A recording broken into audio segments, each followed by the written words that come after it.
बिस्मिल्लाहिर्रहमानिर्रहीम।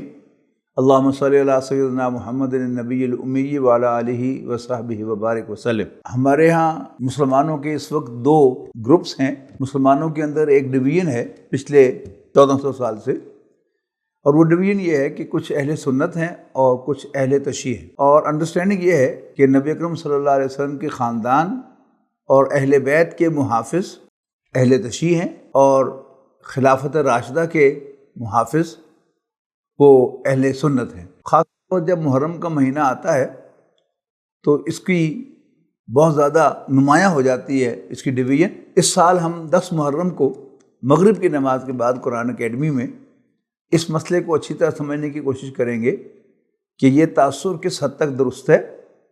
क्या अहले सुन्नत नबी अकरम सल्लल्लाहु अलैहि वसल्लम के ख़ानदान और हुज़ूर सल्लल्लाहु अलैहि वसल्लम के अहले बैत को ओन नहीं करते, या उनका मौक़िफ़ क्या है। इंशाअल्लाह हम इस इशू को 10 मुहर्रम बरोज़ इतवार मगरिब की नमाज के बाद Quran academy Saeed colony number 2 में सॉर्ट आउट करने की कोशिश करेंगे। आप ख़ुद भी तशरीफ़ लाइए और अपने दोस्तों और अहबाब को भी इसकी तरफ राग़िब कीजिए कि वो आएँ और इस मसले को समझने की कोशिश करें।